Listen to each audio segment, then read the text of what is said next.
आप सबको प्रभु यीशु मसीह में जय मसीह की। आज का मेरा विषय है पाप की चेतावनी। पाप को बाइबल में एक विनाशकारी शक्ति बताया गया है कि जो मनुष्य को परमेश्वर से दूर करती है। बाइबल बताती है कि हम कोई गलत कार्य करते हैं ये जानते हुए कि हमें क्या सही कार्य करना है, उसके बावजूद भी हम गलत कार्य करते हैं, वो पाप है। याकूब की पुस्तक 4:17 में यदि कोई व्यक्ति ये जानता है कि उसे क्या अच्छा करना चाहिए और वो नहीं करता तो ये उसके लिए पाप है। परमेश्वर का वचन पाप को अनदेखा नहीं करता है। इसके परिणाम हमेशा गंभीर और विनाशकारी होते हैं।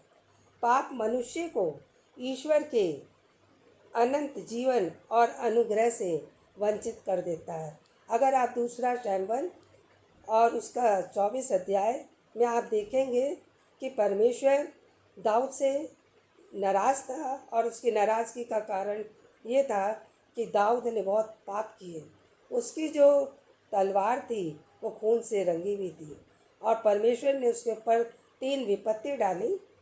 तो उस विपत्ति को छुटकारा पाने के लिए दाऊद ने अरुणा के खेत में वेदी बनाई और होम बलि और मेल बलि चढ़ाया, जिससे कि परमेश्वर ने उसको क्षमा किया, उसके पाप माफ़ किए।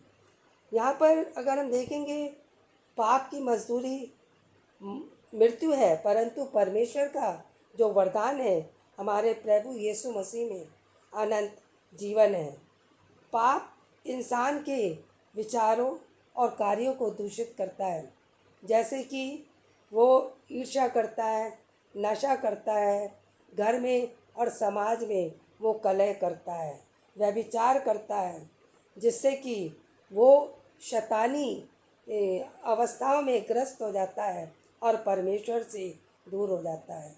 शैतान जो होता है पाप के द्वारा मनुष्य को परमेश्वर से दूर करता है। बाइबल सिर्फ चेतावनी ही नहीं देती है, बल्कि पाप से छुटकारा पाने का मार्ग भी बताती है। यदि कोई अपने पापों को परमेश्वर के सामने मानता है, सच्चे मन से मानता है, तो परमेश्वर उसे क्षमा करता है, उसे हमेशा शुद्ध करने के लिए तत्पर रहता है। प्रभु यीशु मसीह ने मानव जाति के लिए क्रूस पर अपने प्राण देकर हमारे लिए खून बहाकर पाप की कीमत चुकाई है। पाप आदम और हव्वा के साथ प्रारंभ हुआ और ये दिखाया गया है कि उन्होंने परमेश्वर की आज्ञा का उल्लंघन किया था। परमेश्वर ने कहा था कि ये फल नहीं खाना, लेकिन उन्होंने इस फल को खाया, जिससे परमेश्वर दुखी हुआ। पाप दूसरों के विरुद्ध किए गए हिंसात्मक कार्य हैं या वह तरीके हैं जिनसे दूसरों को गुप्त रूप से चोट या हानि पहुंचाई जाती है। पाप परमेश्वर के स्तर के अनुसार नहीं या परमेश्वर नहीं जीना या परमेश्वर की महिमा को प्रदर्शित नहीं करना, और मनुष्य को परमेश्वर की महिमा प्रकट करनी चाहिए, क्योंकि परमेश्वर के स्वरूप में हम सिरजे गए हैं। यहाँ पर पापी लोग व्यवस्था के अनुसार जीवन नहीं जीते हैं या परमेश्वर की इच्छा के अनुसार दूसरों से प्रेम नहीं करते हैं। यहाँ पर अगर हमें दूसरों से प्रेम करेंगे तो हमारे सारे पाप नष्ट हो जाएंगे, क्योंकि हम दूसरों को सताएंगे ही नहीं तो हमारे पाप बढ़ेंगे ही नहीं। पौलुस रोमियो 3:23 में कहता है कि सबने पाप किया और परमेश्वर की महिमा से रहित है। नया नियम में यीशु मसीह ने नया जीवन दिया है, वो नया जीवन लाए हैं। इस नए जीवन में मृत्यु के साथ जी उठना भी सम्मिलित है। यीशु की मृत्यु को परमेश्वर ने पाप की शक्ति हटाने के लिए उपयोग किया है।